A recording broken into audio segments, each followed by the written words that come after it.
Good morning, everybody. It looks like I've been crying. My eyes look very sore and tired. I don't know why. They just look a bit. They look a bit tired. I don't know what's going on there. It's that's my uncertainty noise. So a bit exactly. So today is Sunday. Oh, look, you can see all my running medals behind me. No, not your running medals. You can get stuff there. My running medals. Hazel's running medals. Actually, the marathon ones are mine because I did the big ones to show that it was easy.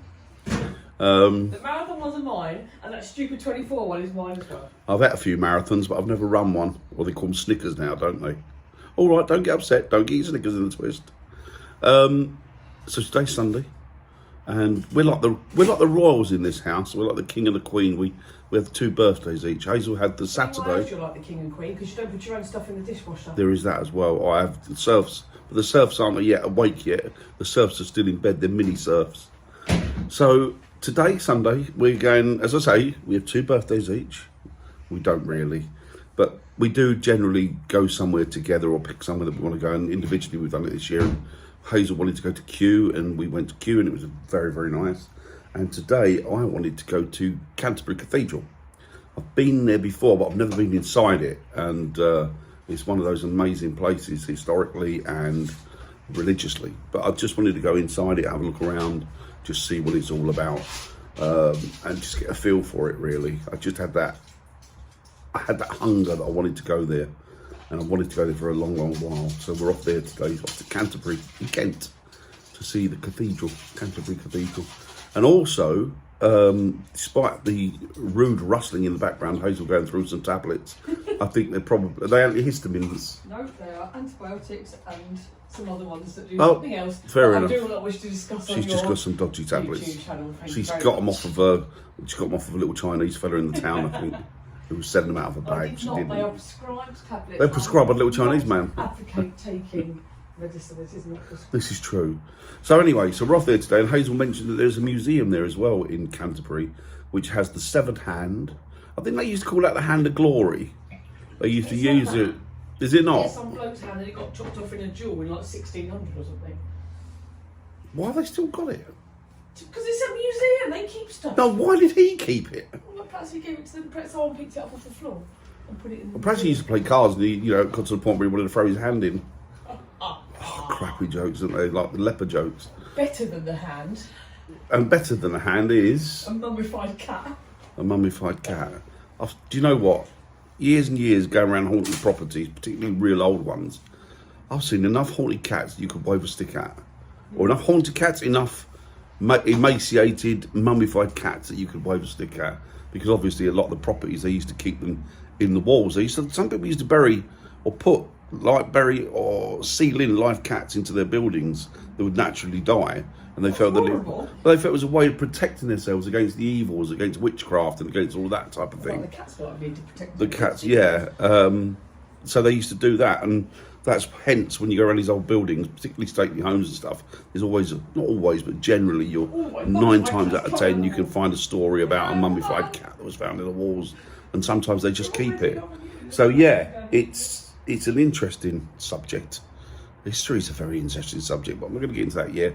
Now we're going to go to Canterbury and we're going to have a look around there and see what's going down, see what's cool and what's not. Right, speak to you in a little bit. I need coffee, so I'm going to do that first. So we've arrived. We are at Canterbury after much toing and throwing, looking for a parking space. It's absolute bedlam here, looking for a parking space. But it's a very oldie, worldy, rickety, ancient, historical town. I didn't realise how ancient it is. Buildings from lots of different periods, going through many, many different centuries. Elizabethan, Tudor, Victorian, Georgian. It's all here. The whole lot is here. And right above the skyline, towering above the skyline, is what can only be described as the turrets of the cathedral. It's absolutely beautiful. But if you come here, I warn you now, parking is it £2.70, Willow, or £3? £2.70 an hour. So it's quite an expensive parking, but it's a pretty plush area. So yeah, we'll crack on.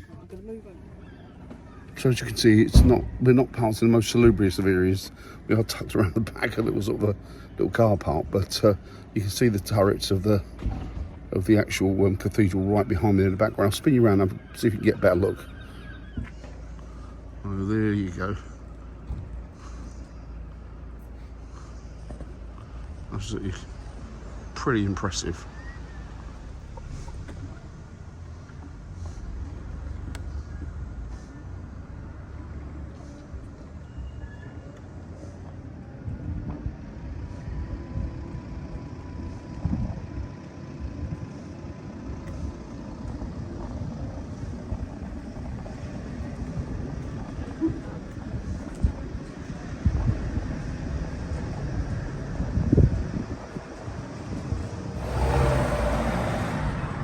If they say you want to know the history of a place, always look up.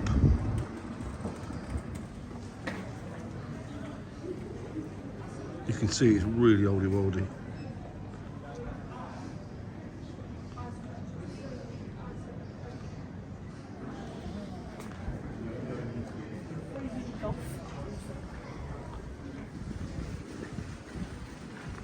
There you go. Breathtaking.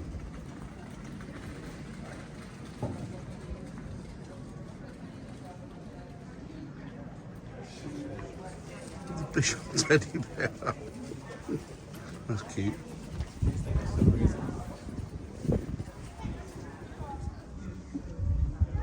Look at this. Just stunning. They're waiting for me as ever. Look at the, you don't get craftsmanship like that anymore. Even with the modern machining and materials, you just can't replicate this. This is artisans' work. These were artists. These people, these masons, and these architects.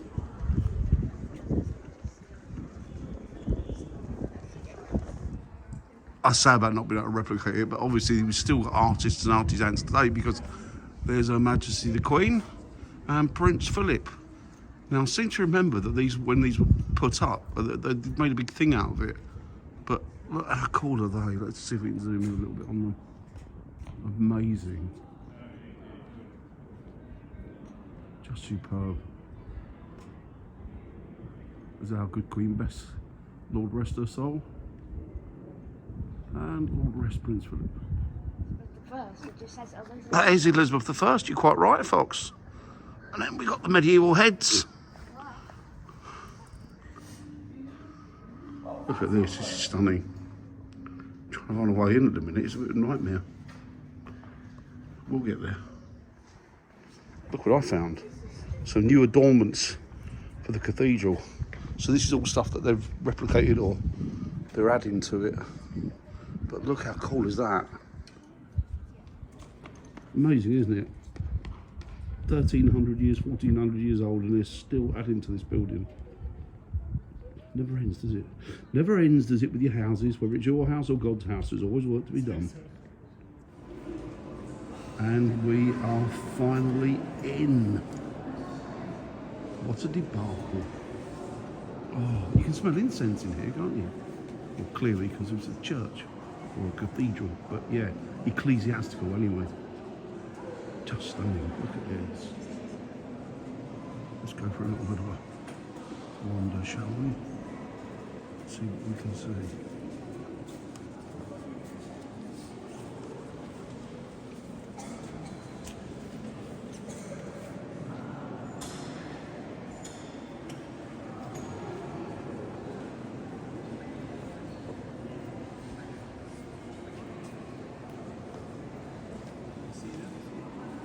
Look at that ceiling.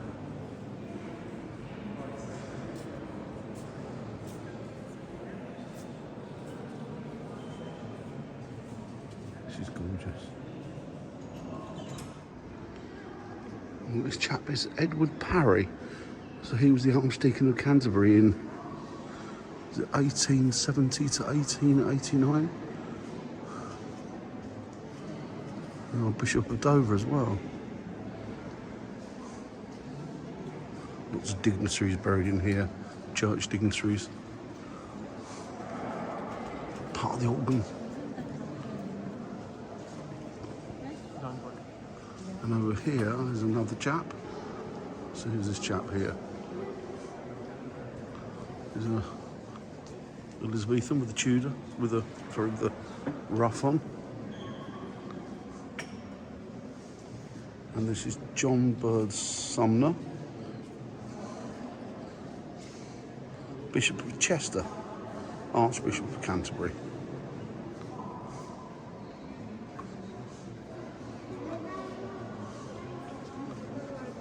That's the honour roll for those that passed during the wars. And battle flags.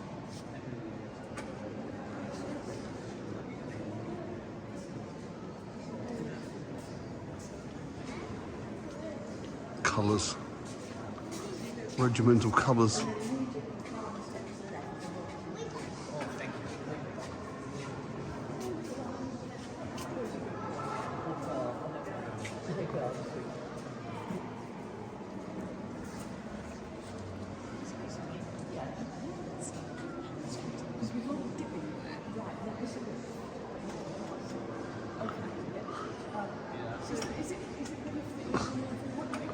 This is just breathtaking.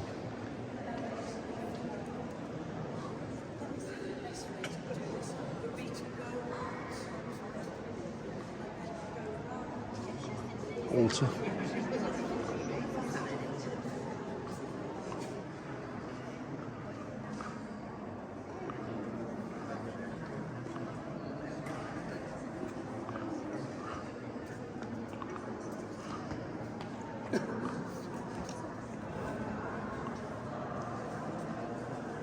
Serving Afghanistan between the years 1838 to 1842, either from the fatigues of service or in action with the enemy, there perished. Of the 13th Prince Albert's Light Infantry, Lieutenant Colonel William H. Denny, C.B., Brevet Major James Kershaw, Captains General Geo Fothergill and William Sutherland, Lieutenants Edward King, Richard Edward, Freer, John Byron. So these men, Sergeant Major William A., they lost their lives in that original battle out there in Afghanistan. I wonder if they were brought home or whether their bodies lay out there still. It's interesting, isn't it? The sad thing is, with all our history and everything, and we did give a lot to the world, irrespective of what they're trying to tell you now, we did give a lot to the world, and the fact that they're teaching our children to be embarrassed by their heritage is disgusting. It's just disgusting. This is amazing. These men gave their everything for us. And people still do. So this gentleman here is Archibald Campbell Tate, Dean of Carlisle, and he was a Bishop of London and the Archbishop of Canterbury in 1869. Just look at these windows. How breathtaking are these?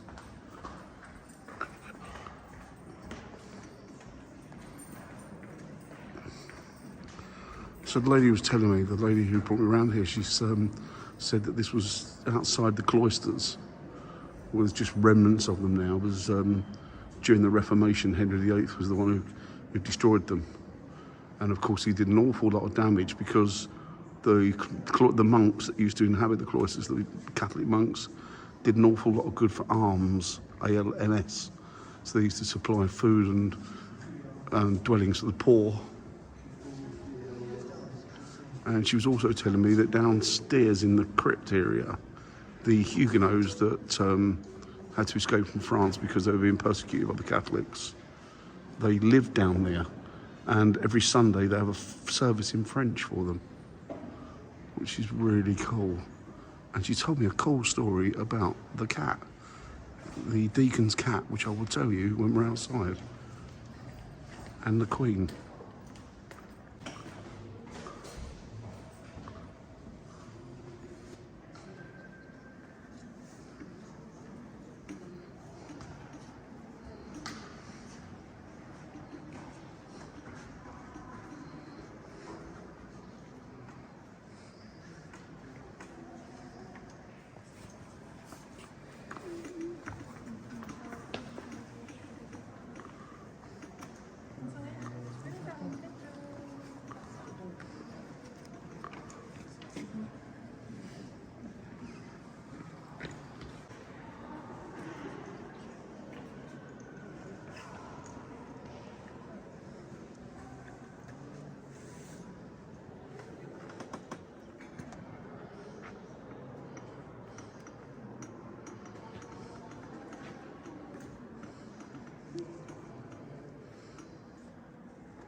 Look at these stained glass windows.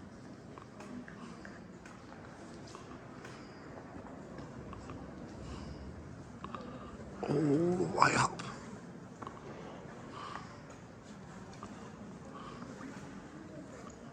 I know it's the wrong place of putting a monetary value on things, but imagine how much this must have cost to put this together, and imagine how much one of those windows would cost. And that one seems pretty bland compared, although it's still stunning, compared to these.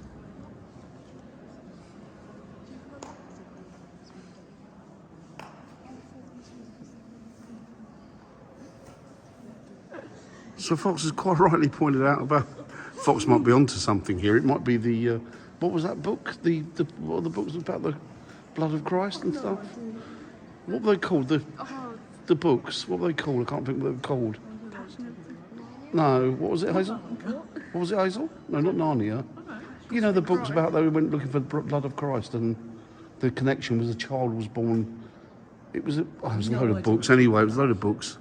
But Fox has seen. Dan Brown ones. They're Dan Brown ones, yeah, I can't think what they were called. But if you look up there, Fox has noticed that they look like they're coming out the TARDIS. If you look closely, Fox has noticed, he's got Doctor Who on the brain, this boy. So yeah, they're down at the TARDIS. It's very sacrilegious of him, I think. Never mind. He is right, though.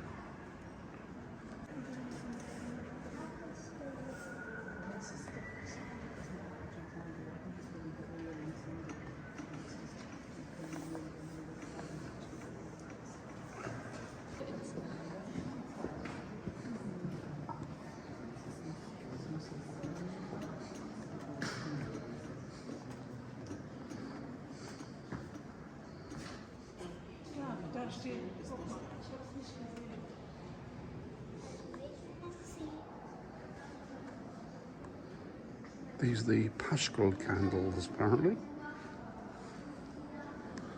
And they are to celebrate the resurrection of Christ, Jesus. And they use them at the Easter vigils.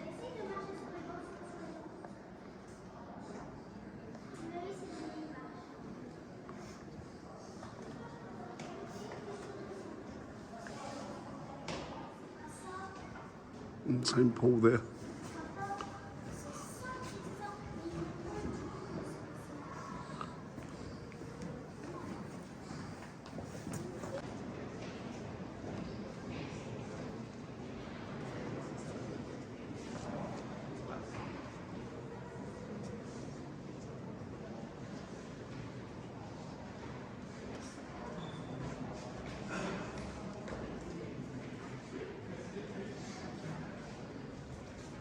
So these seem to be the tombs of the old bishops.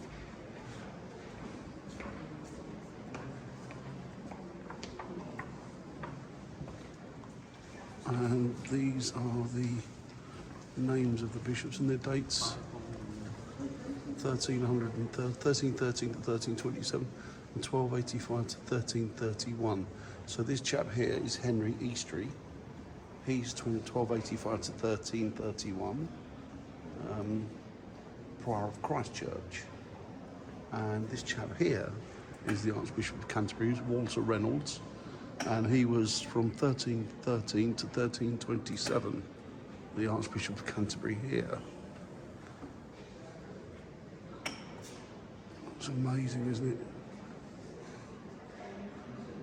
A lane here for 1,000 years, a millennia. Unreal, isn't it? It's crazy.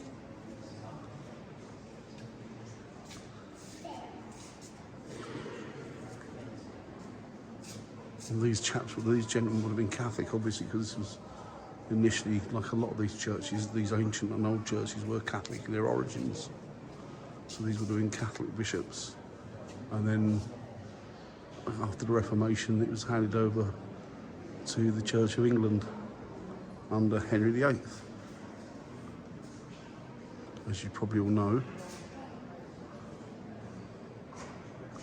And that was a tumultuous time, and people think that it was about his marriages, that he wanted to marry, one of his marriages dissolved, and the Pope wouldn't allow it, so he kind of started his own branch of the religion, and then, but it was more or as much to do with money, because the churches had untold lands and riches at that time, and he wanted to get his hands on it. Pretty similar to what the Pope and the Vatican did to the Templars. It's about too much money, too much power, so they need to be destroyed so that we can incorporate what they have into our own coffers. It's all big business and politics. They talk about separating state and church, but I don't think you can. I really don't. Not when it becomes big business. And that's what the church has become, sadly. Not all of it, but a lot of it. And it seems to have, certainly ecclesiastically, seems to have lost its way. It seems to be a shell of what it once was. You know, you've even got the clergy there, which is just all over the place, really. And it's not for the better. We need to get back to grassroots, I think, as far as the church is concerned. But it's just stunning, isn't it? Beautiful. Oh, well, I'll tell you what, that was absolutely fantastic. What a thoroughly enjoyable birthday treat. I know it's after my birthday, but this is my day out treat. What a fantastic place to visit. I suggest if you get the opportunity to come here, as you can see, it's absolutely drenched in history. Lots of stories and tales. One of the lady told me, and I will tell you a little bit later. Thanks very much. And what's up with that woman?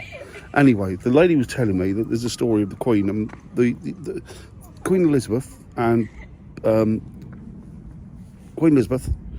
her husband, they came here when those two statues were put up. You saw the newer statues, and once they were put up, once they were sited in place, she then went off with the Dean of Canterbury to have lunch, and she went into the Dean's house, and apparently the Dean was a real animal lover, and he had lots of cats, and she went in there, and one of the cats kept meowing, and she said, why is your cat meowing?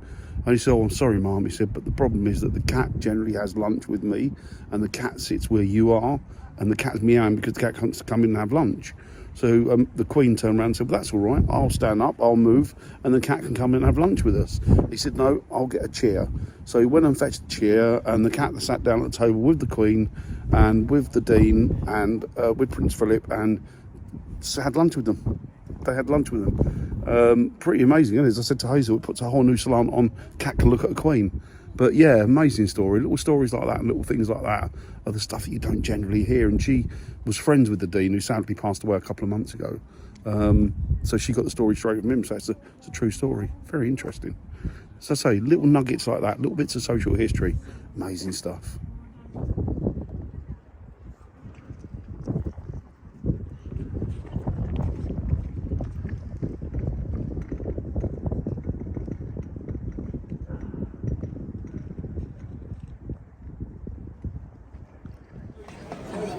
Well, here we go. Geoffrey Chaucer, Canterbury Tales, the man who wrote Canterbury Tales. That's very cool. And we're off to the museum to see some oddities. So we're in the museum now. There's some pretty cool stuff here.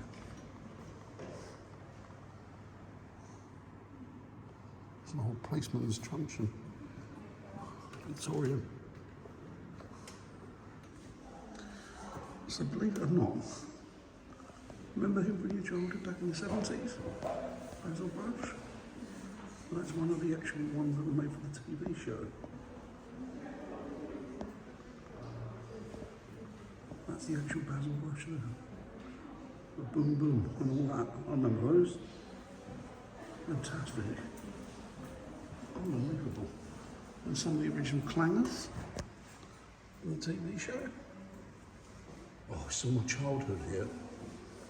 All of this is my childhood. Back from the 70s.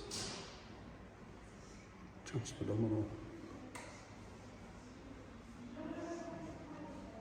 Amazing. Look at my childhood there. I used to watch these obviously on TV when I was a kid. These are the actual ones that were on the television. Same as the Basil Brush. How cool is that? Now, I don't know if anybody remembers this. These are the puppets, the actual puppets from Pogle's Wood. Let's have a look around there and see if I can... These are the ones from Pogle's Wood. Back in the day. There you go. To prove I'm telling the truth. So cool. They've even got the original Bagpuss here. There's the professor. Remember him? Let's have a little look round. Pogle's Wood characters again. So cool. And these are the original, these are the actual puppets that we used. I can't stress it enough. These are the cameras that was filmed on. Just phenomenal.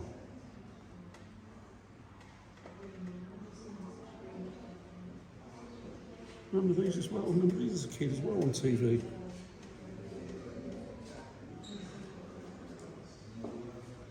All this kit was used for filming and stuff. It was amazing. What history. Who remembers that one up there, Noggin the Nog? I remember Noggin the Nog, the Viking. Pogle's Wood again. And more Pogle's Wood. These are just phenomenal. Beautiful. Remember the actual puppet things used in either the engine? The actual ones. The characters, some of the characters. That was Jones, the driver, wasn't it? So these were the ones they used to make the filming with. These are the actual ones. Unbelievable. Unbelievable. Again, my childhood. These actual drawings of the programme. And these are the original characters out of Bagpuss. That's the original Bagpuss there, that's him.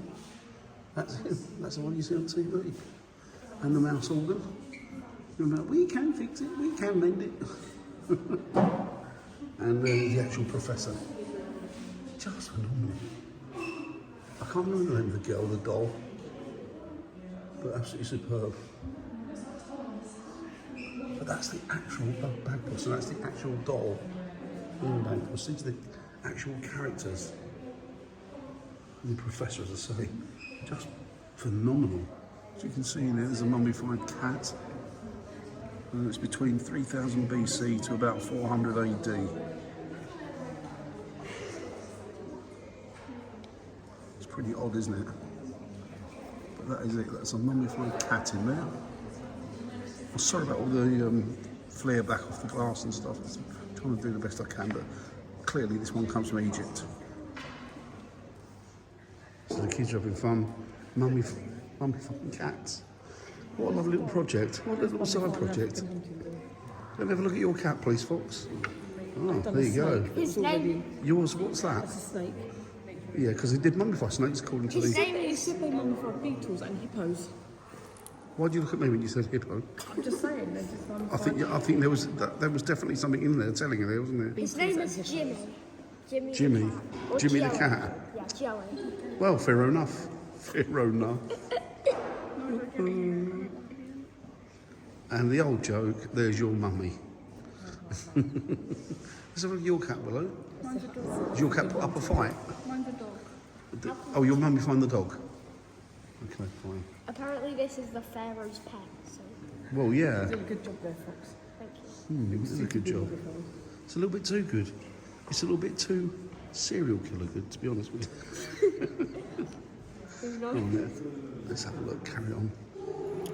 Well, sadly, one of the main things we came here to look at was a severed hand that a man had separated from the rest of his body, from his anatomy, in a duel. But the hand is no longer here. I don't know where it's gone. Where did the hand go to, Hazel? We don't know. Perhaps he wanted it back. Maybe.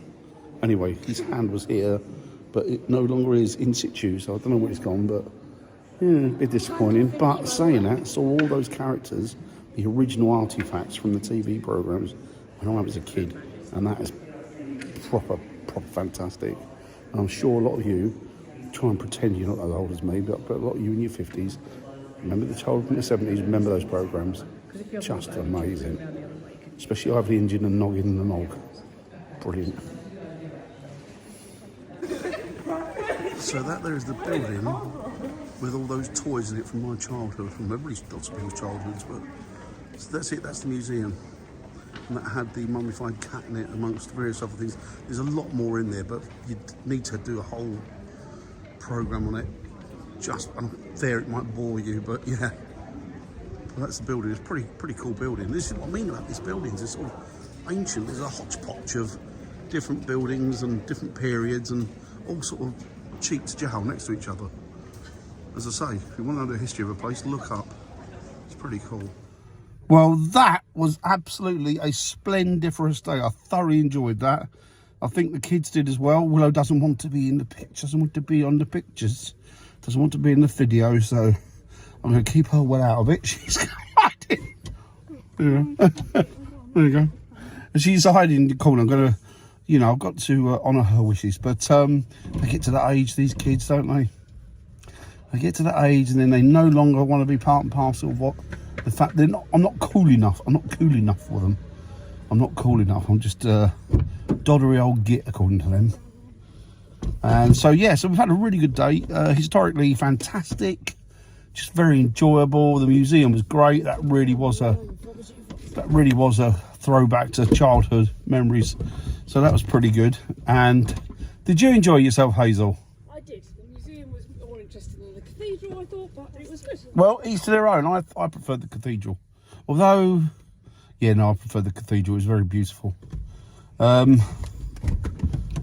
could have done a lot more on the cathedral, to be honest, but I don't want to over-egg it and, like, you know, keep the videos going for 4 hours. And the subject, mainly just one subject being the cathedral, although some people probably would like that, but I'm trying to get a bit eclectic. I'm trying to get a bit of everything in. So, yeah, it was good. It was enjoyable. Can't wait to come back. Definitely can't. Hello, Fox. Did you enjoy it? Yeah. What did you enjoy? I enjoyed the cathedral. I liked the architecture. Pretty cool, wasn't it? Yeah. So there you go. So it was really good. The art, you can see the architecture yourself. It's, do you know what? It's amazing. They couldn't replicate that today, could they? They just couldn't. I don't think. Certainly not. I mean, when you think with the sort of rudimentary tools that they had back then, and today they've got, you know, cutting edge equipment and whatever. I dare say though, a lot of it still needs to be done the old school, and old style. You know, those carvings out of stone. I mean, the people that do those are just phenomenal. They're magical. You know, anybody that can stonemason or can carve stone like that is just a breed apart. They really are, and hard bloody work as well. So you enjoyed it, yes? I did. What was your favourite bit? Got kids now. What was your favourite bit? Mummified cat, obviously. Oh, you did like the mummified cat, didn't you?